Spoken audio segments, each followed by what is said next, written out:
Je m'appelle Amanda Blake, j'ai 30 ans et je n'aurais jamais pensé être le genre de femme à se demander si son mari essayait de l'empoisonner. Mais j'étais là, assise raidement à la table de la salle à manger de la maison impeccable de ma belle-sœur Vanessa à Dallas, fixant une tasse de café qui sentait mauvais. Ethan, mon mari depuis 4 ans, se tenait derrière moi avec un sourire qui n'atteignait pas ses yeux. « Tu ne veux pas goûter le café que j'ai fait juste pour toi ?» demanda-t-il. L'arôme était étrange, âcre, presque métallique. Cela m'a rappelé la fois où j'ai atterri aux urgences le mois dernier après avoir bu du thé chez Vanessa. Les médecins n'ont pas pu l'expliquer, ils ont dit que j'avais probablement un virus gastrique, mais je savais que ce n'était pas ça. Et maintenant, ceci. J'ai regardé Vanessa. Elle n'avait pas touché sa tasse. Elle m'observait avec trop d'attention. Ethan a expérimenté de nouvelles méthodes d'infusion, dit-elle en remuant sa cuillère dans l'air. Il dit que c'est entièrement pour toi. Il y avait quelque chose dans son ton qui m'a donné la chair de poule.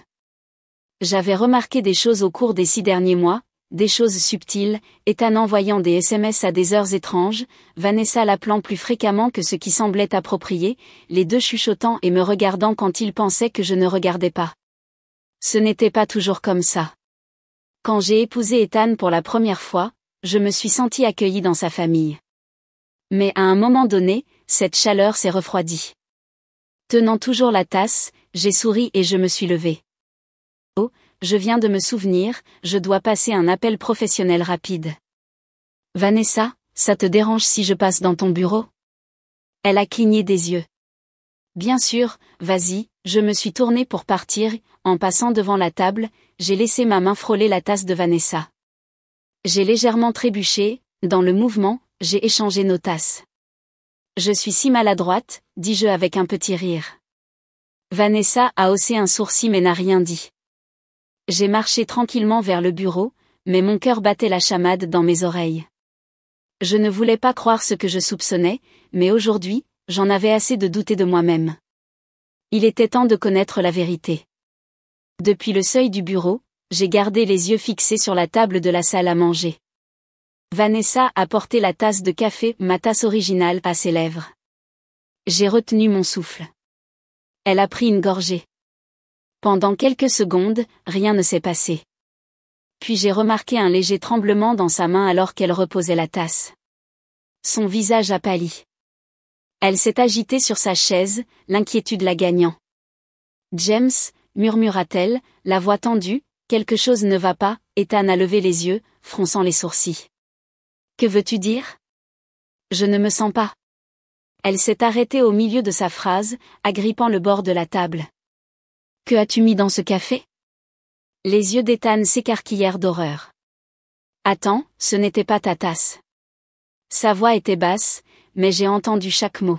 « Ce n'était pas ta tasse. » Je suis entrée dans la pièce, mon téléphone enregistrant déjà. Alors, à qui était-elle censée être ? Les yeux de Vanessa ont rencontré les miens, la confusion laissant rapidement place à la compréhension, puis à la peur. « Tu les as échangés » croassa-t-elle. « Tu savais. » J'avais une intuition, dis-je calmement, composant le 911. Ma belle-sœur semble avoir une réaction à quelque chose dans sa boisson. Elle est consciente mais tremble. L'adresse est 2487 Willow Lane. Ethan s'est précipité aux côtés de Vanessa, la panique gravée sur son visage. « Tu avais dit que ce ne serait pas si fort » lui siffla-t-elle. « Juste assez pour qu'elle manque la réunion du conseil ?» Mes doigts se sont serrés autour du téléphone. La réunion du conseil. J'avais prévu de présenter une proposition de grande valeur pour un client la semaine prochaine, une proposition pour laquelle Vanessa était en concurrence dans son entreprise. Elle travaillait pour un concurrent direct. Soudain, tout a pris sens. Le thé du mois dernier. Le petit déjeuner d'il y a 2 mois qui m'avait envoyé à l'hôpital. Ce n'était pas des coïncidences. Tu essayais de me rendre malade exprès, demandai-je, ma voix basse et ferme. Vanessa s'est pliée sur sa chaise en gémissant. Le thé était censé te garder à la maison pour la présentation de Johnson, murmura-t-elle, mais tu y es allé quand même. Ethan semblait vouloir disparaître. Tu as dit que ça la rendrait juste un peu malade, balbutia-t-il. Tu as dit que ce ne serait pas traçable. Les sirènes hurlaient au loin. Vanessa a tenté de se redresser, son visage tordu par la douleur. Nous essayons juste de la faire paraître peu fiable, de lui faire manquer quelques réunions, de lui faire perdre quelques clients. Ma poitrine s'est serrée, mais pas de peur, de lucidité. Ce n'était pas une erreur ponctuelle. C'était une campagne calculée de plusieurs mois.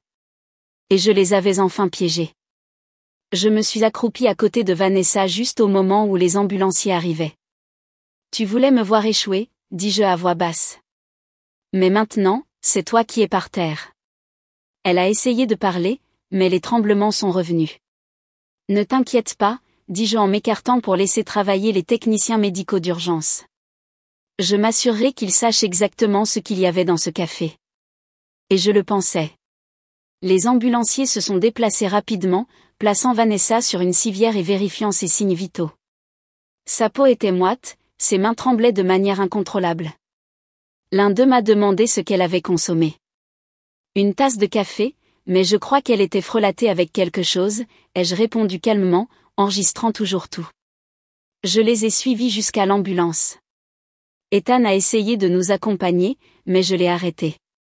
Tu en as déjà assez fait, dis-je, rencontrant ses yeux stupéfaits. Reste ici. La police voudra te parler. À l'hôpital, le chaos nous entourait. Les infirmières criaient les signes vitaux, les machines bipaient rapidement et Vanessa gisait sur la civière, haletant les dents serrées. Malgré tout, j'ai gardé mon sang-froid. J'avais trop de choses sur lesquelles me concentrer. Dans la salle d'attente, j'ai envoyé l'enregistrement à mon avocat et l'ai sauvegardé sur plusieurs comptes de messagerie. Je ne prendrai aucun risque. J'ai également préparé la liste que j'avais tenue secrètement au cours des 6 derniers mois, date, symptômes, lieu, tout ce qui concernait les repas partagés avec Ethan et Vanessa. Une infirmière m'a appelé. Êtes-vous sa sœur? Belle-sœur, ai-je corrigé. Elle a hoché la tête.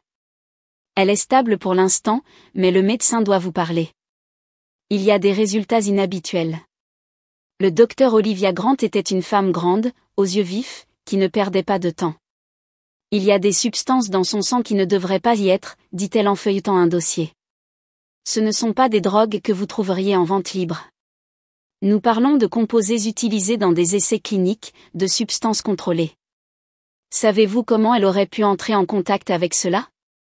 Oui, je sais, ai-je répondu. Mais je pense que vous devriez d'abord écouter ceci. J'ai sorti mon téléphone et j'ai joué l'enregistrement du brunch. Le docteur Grant a écouté en silence, son expression passant de l'inquiétude à l'alarme. C'est incroyablement sérieux, dit-elle. Ce que vous décrivez et ce que nous avons trouvé indique une contamination intentionnelle. Juste à ce moment-là, Ethan est apparu au bout du couloir, pâle et en sueur. Amanda, dit-il en faisant un pas vers moi. Laisse-moi t'expliquer. Restez en arrière, avertit le docteur Grant en appuyant sur le bouton d'appel mural. Sécurité à la chambre 412, s'il vous plaît. 2 gardes sont arrivés en quelques secondes. Je voulais juste l'aider à se calmer, plaida Ethan. Elle s'épuisait. Vanessa a dit que nous devions faire quelque chose. Rien de trop grave, juste la faire se reposer. J'ai haussé un sourcil. Alors tu m'as drogué pour m'aider à me reposer? Je ne voulais pas que ça aille aussi loin, dit-il. Nous voulions juste nous assurer que tu manquerais la présentation de Henderson. La présentation de Henderson. Le client d'1 million de dollars qui m'avait personnellement sollicité. C'était la vraie raison. J'étais une menace pour eux, professionnellement, personnellement et financièrement. Le docteur Grant m'a regardé. Avez-vous mentionné des hospitalisations antérieures? J'ai hoché la tête. 3 fois. Tout après des repas avec Ethan ou Vanessa. Les symptômes étaient toujours similaires, nausées, vertiges, faiblesse. Mais rien de concluant n'est jamais apparu. Elle a froncé les sourcils. Je vais devoir comparer ces incidents avec ce que nous avons trouvé aujourd'hui chez Vanessa. Si les schémas correspondent, nous aurons des bases très solides. L'inspectrice Carla Monroe est arrivée peu après, une femme calme et posée avec des décennies d'expérience dans les crimes domestiques. J'ai déjà écouté l'enregistrement, dit-elle après les présentations. Et d'après ce que l'hôpital a trouvé, nous enquêtons sur une tentative de meurtre. Ethan est devenu blanc. Non, non, ce n'est pas ce que nous voulions dire. C'était juste une erreur de calcul. L'inspectrice Monroe n'a pas scié. Vous avez calculé des doses, enregistré des résultats, coordonné plusieurs tentatives sur des mois. Ce n'est pas un accident. C'est un plan. J'ai regardé Ethan s'effondrer contre le mur et, à ce moment-là, j'ai réalisé quelque chose, je n'avais plus peur. L'inspectrice Monroe m'a conduite dans une salle de consultation privée pendant que la sécurité gardait Ethan dans le couloir. Elle a sorti un carnet et m'a fait signe de m'asseoir. J'ai besoin de comprendre tout ce que vous avez remarqué au cours des derniers mois, dit-elle. J'ai pris une profonde inspiration et j'ai ouvert le document que j'avais secrètement mis à jour sur mon téléphone, une chronologie des repas, des symptômes et des visites à l'hôpital. Chaque incident suspect était enregistré. 3 février, dîner chez Vanessa, crampe d'estomac. 11 avril, thé chez elle, vertige et vomissement. 2 juin, petit déjeuner avec Ethan avant ma grande présentation, nausées intenses et visions troubles. Les yeux de l'inspectrice Monroe se sont plissés en parcourant chaque entrée. Vous avez construit votre propre dossier en silence, dit-elle. Intelligent. Je devais le faire. Chaque fois que j'en parlais à Ethan, il me faisait sentir comme si j'exagérais, comme si j'imaginais des choses. Et les médecins, demanda-t-elle. Ils ont fait des tests, mais tout s'est révélé non concluant. Les symptômes disparaissaient avant qu'ils ne puissent identifier la cause. J'ai plongé la main dans mon sac et j'ai sorti un deuxième téléphone. C'est ma sauvegarde, dis-je. J'ai enregistré des conversations quand je suis près d'eux. Rien de direct, mais assez pour montrer l'intention. Elle a mis des écouteurs et a appuyé sur play. La voix de Vanessa s'est fait entendre clairement, le comte Henderson vaut des millions, James. Nous ne pouvons pas la laisser tout gâcher. Suis juste le plan. Quelques jours de maladie devraient suffire. Puis la voix d'Ethan, j'ai quelque chose de plus fort cette fois. Elle n'arrivera pas à la présentation. L'inspectrice Monroe a arrêté l'enregistrement, son visage impassible. Ce n'est pas seulement de l'intention, dit-elle. C'est de la coordination. Et de l'escalade. Juste à ce moment-là, un officier est entré avec un sac de preuves à la main. Nous avons fouillé le bureau de Monsieur Blake à Westridge Marketing, dit-il. Nous avons trouvé ça dans son tiroir inférieur. À l'intérieur du sac se trouvaient 3 petits flacons avec des étiquettes cliniques, des composés utilisés dans des essais pharmaceutiques expérimentaux. Il y avait aussi des notes manuscrites détaillant les doses, les réactions et les dates.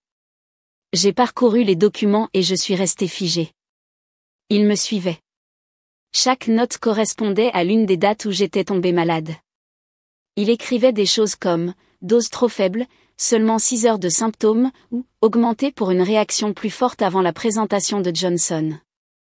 Tu me documentais comme un sujet de test, ai-je murmuré. L'inspectrice Monroe n'a pas dit un mot. Elle a simplement regardé par la fenêtre en verre vers le couloir, où Ethan était maintenant assis, pâle et tremblant, entre 2 gardes. Elle s'est tournée vers moi. Nous aurons besoin de mandats pour vos 2 maisons. Et nous contactons le laboratoire pharmaceutique d'où proviennent ces composés. En sortant de la pièce, j'ai vu Vanessa à travers la vitre de sa chambre d'hôpital. Elle semblait petite maintenant. Plus de mots vifs, plus de sourires suffisants. Juste une femme recroquevillée de douleur, le poids de ses actions s'abattant sur elle. Je suis entrée. Elle a essayé de se redresser. Tu gâchais tout, dit-elle les dents serrées. J'ai passé des années à construire mon portefeuille de clients, et puis tu arrives et soudain tout le monde veut travailler avec toi. Alors tu as essayé de me tuer, demandai-je, ma voix calme. Non, insista TL. Nous voulions juste te mettre à l'écart. Juste pour un temps. Mais James s'est emballé. Il a dit qu'il pouvait arranger ça. Tu veux dire qu'il a dit qu'il pouvait se débarrasser de moi? Son visage s'est crispé. Elle n'a pas nié. Le docteur Grant est entré avec le rapport de toxicologie à la main. La concentration de produits chimiques dans le café d'aujourd'hui était beaucoup plus élevée que tout ce que nous avons vu lors des visites précédentes d'Amanda. Si elle l'avait consommé, le résultat aurait pu être fatal. Le silence est tombé sur la pièce. Vanessa s'est affalée en arrière, son sang-froid s'effondrant. L'inspectrice Monroe s'est penchée vers elle. Vous n'essayez pas seulement de la discréditer. Vous essayez de l'effacer. Et pour la première fois, Vanessa n'eut plus rien à dire. Le soleil commençait à se coucher lorsque je suis sortie de la chambre d'hôpital de Vanessa. Le ciel était strié d'orange et de bleu délavé. Le couloir extérieur était silencieux, le genre de silence qui suit la vérité qui se ferait enfin un chemin à travers un mensonge bien poli. Ethan était toujours assis sur la même chaise, la tête entre les mains, flanqué de 2 gardes de sécurité. Il a levé les yeux lorsque je me suis approchée, ses yeux vitreux et remplis d'un désespoir auquel je ne répondais plus. « Amanda, » dit-il en se levant lentement. « Je ne voulais pas que tout cela arrive. J'essayais de nous protéger, de te protéger. » Je l'ai regardé, cet homme en qui j'avais autrefois confiance de tout mon cœur. Me protéger ? En me droguant pendant des mois, en me mentant en face et en conspirant dans mon dos. Elle m'a poussé, dit-il en regardant vers la chambre de Vanessa. Elle a fait croire que nous n'avions pas le choix. Tu as toujours eu le choix, ai-je répondu. Tu as choisi le pouvoir. Tu as choisi la réputation. Et quand j'ai commencé à briller trop fort, tu as essayé d'éteindre ma lumière. L'inspectrice Monroe nous a rejoints avec un dossier à la main. Nous engageons officiellement des poursuites, dit-elle. Tentative de meurtre, complot, possession illégale de substances contrôlées et mise en danger médical. Ethan n'a pas parlé. Ses épaules se sont affaissées sous le poids de sa propre chute. Tu m'encourageais avant, ai-je ajouté à voix basse. Quand nous nous sommes rencontrés, quand j'étais juste la fille intelligente que tu aimais, pas la femme qui menaçait ton ego. Il s'est retourné, sa voix à peine audible. Je n'ai pas su comment arrêter une fois que ça a commencé. Je lui ai jeté un dernier regard. Tu aurais pu dire la vérité. L'inspectrice Monroe a fait signe aux gardes de l'escorter. Il n'a pas résisté. Plus de mensonges, plus de cachettes. Juste le silence, rompu uniquement par le bruit de pas dans un couloir stérile. De retour dans la salle d'attente, le docteur Grant s'est approché avec une mise à jour. Vanessa se remettra physiquement. Mais le côté juridique de tout ça, ça ne va pas disparaître. Je n'ai jamais voulu que ça se termine comme ça, dis-je. Mais tu voulais la vérité, répondit-elle. Et tu l'as eue. La plupart des gens ne l'ont jamais. En sortant de l'hôpital, mon téléphone a vibré avec un message de mon patron. La présentation de Henderson est toujours à toi si tu la veux. Nous te soutenons. J'ai regardé l'écran, les larmes montant, mais pas de tristesse, de libération. J'avais survécu. Empoisonnée, manipulée, soumise à du gaslighting. Et maintenant, j'étais toujours debout, toujours forte, toujours moi. J'ai marché vers ma voiture sous le ciel qui s'assombrissait, une résolution tranquille s'installant dans mes os. Ils ont essayé de m'effacer, mais je n'allais jamais nulle part. Un mois plus tard, j'étais devant la salle de conférence de Henderson, présentant la proposition la plus importante de ma carrière. La salle était silencieuse, concentrée, engagée. J'ai avancé dans ma présentation avec clarté, détermination et confiance, rien de tout cela n'ayant été ébranlé par ce qui s'était passé. Si quoi que ce soit, j'étais maintenant plus forte, plus vive, indéniable. Quand j'ai terminé, le cadre supérieur s'est levé et a applaudi. C'est la vision la plus convaincante que nous ayons vue, dit-il. Nous serions fiers que vous dirigiez notre compte.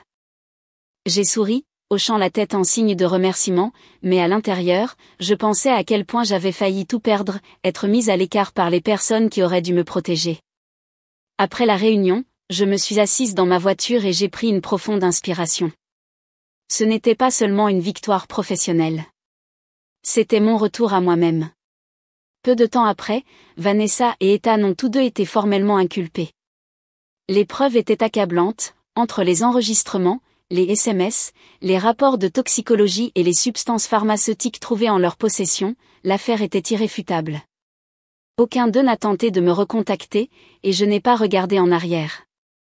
Vous voyez, la vengeance n'est pas venue de cris, ni de claquements de porte, ni de coups bas. Elle est venue de la survie, du refus de se recroqueviller, de dire la vérité, de se tenir droite quand d'autres essayaient de vous abattre. Silencieusement.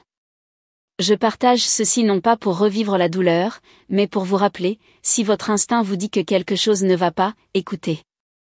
Si les gens vous font douter de votre propre réalité, commencez à documenter. Restez vigilant, restez ferme. Vous ne devez jamais le silence à ceux qui tentent de vous effacer lentement. Parfois, la chose la plus puissante que vous puissiez faire est de changer tranquillement la fin. Et pour tous ceux qui se sont déjà sentis manipulés, ignorés ou trahis, je vous vois. Vous n'êtes pas seul. Si cette histoire vous a touché, je vous invite à l'aimer, à la partager et à commenter ci-dessous. Votre voix compte, votre histoire compte. Et parfois, ce qu'ils ne voient jamais venir, c'est que vous ne faites que commencer.